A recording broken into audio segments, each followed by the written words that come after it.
Hello, everybody. This is Bob Jackson from Walt Disney World's Port Orleans Riverside Resort, giving a big shout out to all his friends listening to the WDW Today podcast. I perform Wednesday through Saturday, and the show starts at 8:30 there at Port Orleans Riverside. Come on out. We'll be saving you a seat.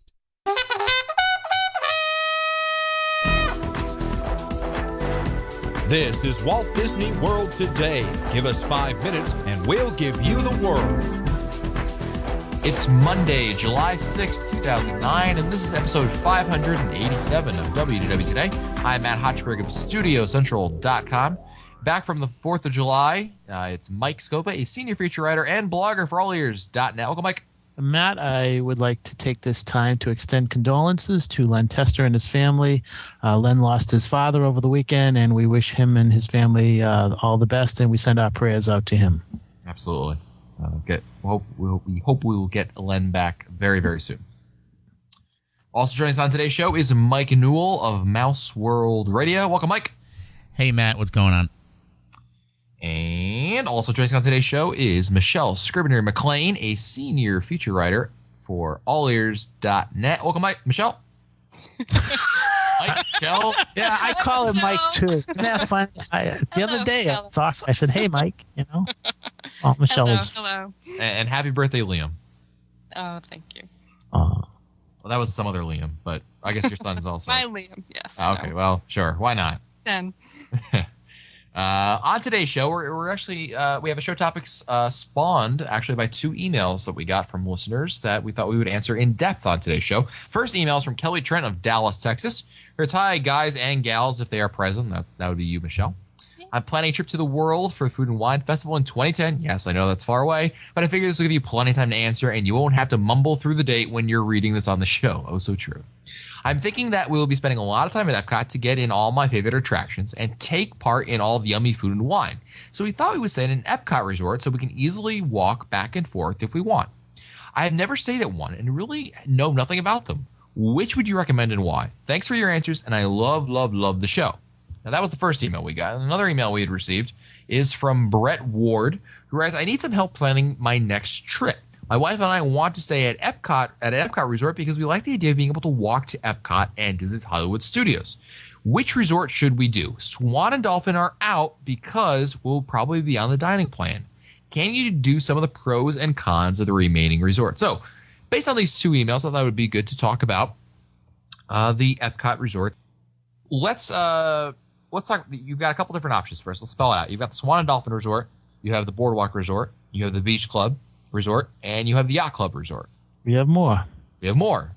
Because the Caribbean, I believe, is classified as an Epcot resort. You are right. I was... as is the... Port Orleans, Pop Century, I think, too. Yeah, I think you're right. Yeah. I was assuming, and the reason I didn't mention those, Mike, is I was assuming that both emails were referring to the ones that were actually like boardwalk area resorts, like walking distance. Oh, okay. Yeah, you're absolutely right. There's nothing wrong with what you said. Yeah, but both of them mentioned walking, so I'm assuming we're going to limit. Okay. But you're absolutely right. Right. Those are okay. Let's stick with those then. Okay. So let's talk about. I want to go kind of in what I would consider to be reverse order. Let's start with the Swan and Dolphin. They're not Disney owned resorts. They're owned by the Starwood Company, and it's the own a number of different resorts over there. And as a result, there's a couple different nuances, if you will, to them. First is that they, as Brett mentioned, you can't do the dining plan. Now, Michelle, you've stayed at the Swan and Dolphin many times, and one of the reasons you love to stay there is simply because you get an educator's discount over there as an educator. Yep, a government employee discount. I work for a state university, and Right. They have an educator's discount as well. That's right. So can you kind of give us maybe the top 2 or 3 reasons to stay there? Maybe the top 2 or 3 reasons that you would, kind of things that you don't like about the resort. The reason I stay over there is actually because we're DVC at the Beach Club, and when I can't get the Beach Club, I'm so spoiled staying at an Epcot resort that my second choice is to go to the Swan or to the Dolphin. I like it because I've gotten rates that are $159 a night to about $200 a night, which I think is very reasonable for the ability to get on a boat and go to the studios, or to walk over to Epcot, or even to walk to the studios. But other reasons I like it is because the restaurants aren't as crowded, and because Heavenly the rooms Beds? Yeah, the Heavenly Beds. We even bought one for our house. The Heavenly Beds are fantastic too. Absolutely. So another nice thing about staying at the Dolphin that I just found out during marathon weekend is they have a whole rental car suite. I think it's on the first floor, and you can just rent a car there and get it for a day or two. So that's another one nice thing about it. But really nice, funky sort of restaurants over there that are a little different from other places on Disney property, Blue Zoo and things like that. And you can go to the Food and Wine and drink and eat as much as you want and just walk back over. It's a nice walk. Yeah, I mean, obviously you're going to save some money there in terms of your per night costs. It's going to be cheaper at the Swan Dolphin. One thing I don't like though, if you're renting a car, is that they charge their resort guests a parking fee. That's a good point. Yeah, so it's about $10 or $11 a day. Yeah, even if you're staying there, you still got to pay it. So that always irked me. There's no way around it. Yeah, and that's an unfortunate issue with it. Some people also, one other issue we should mention is that neither resort really has a distinct Disney, and I would put that in quotes, Disney theme. It's not bright color purple and well themed like that. I mean, it's more it isn't on the level of those kinds of theming, but yet its location is you can't beat the location.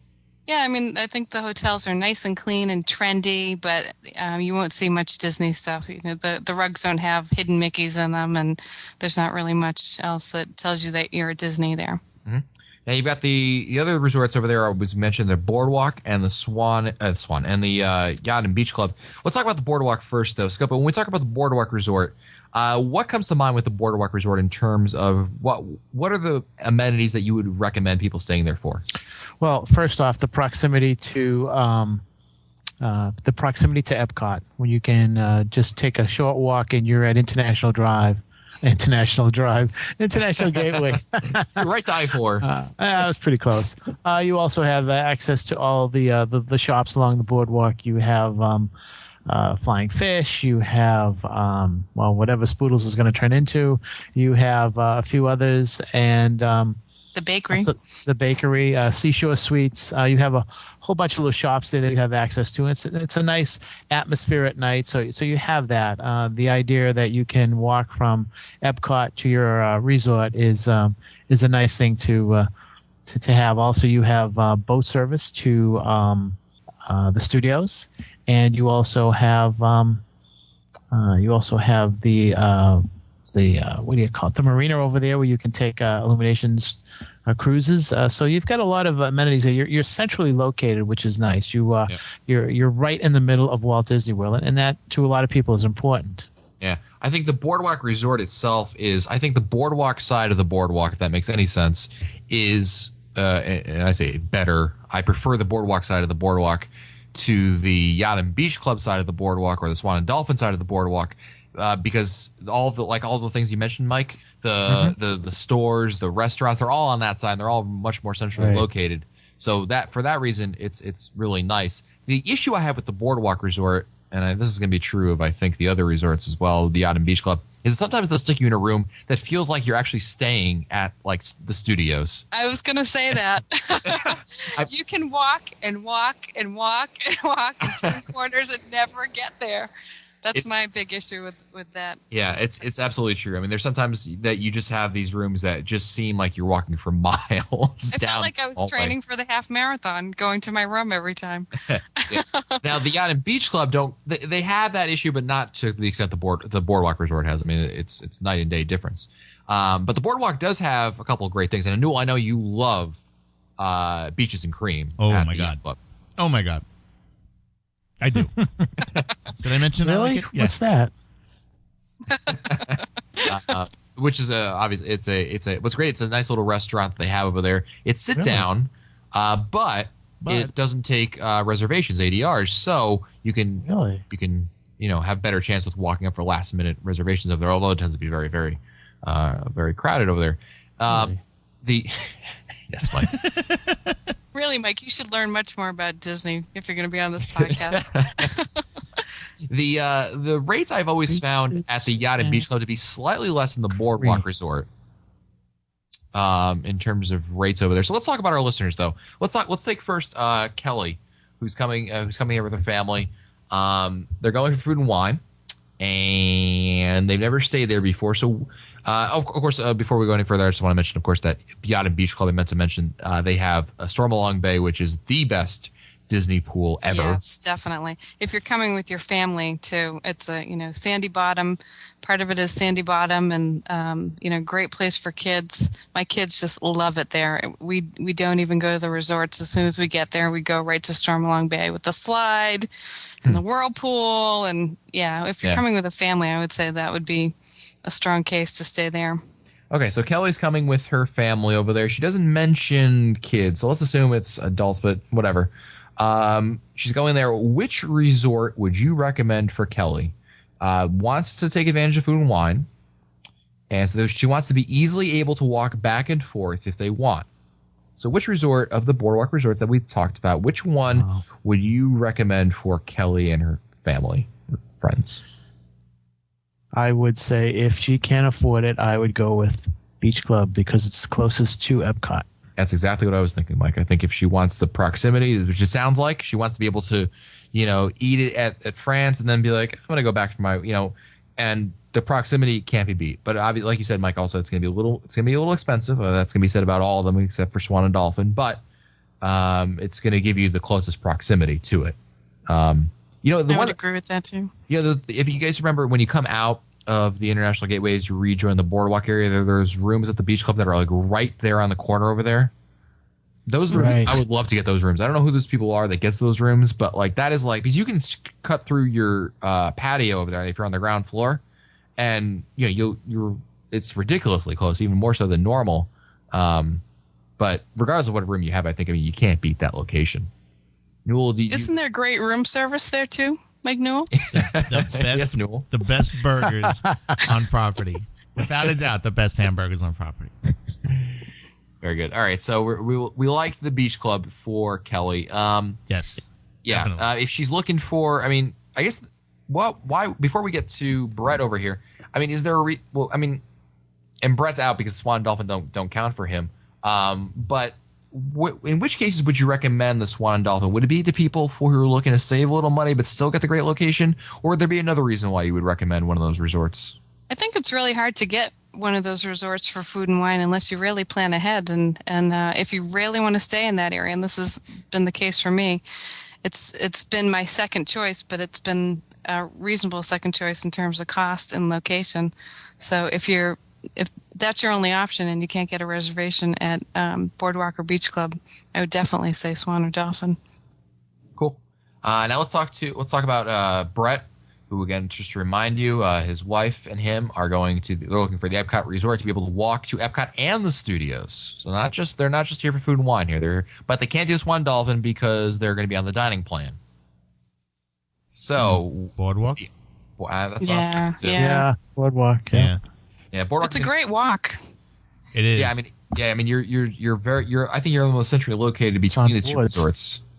I know one time, I think right after the marathon, Matt, I was going to meet you at the studios, and it beat the buses for me to walk over I was staying at Boardwalk.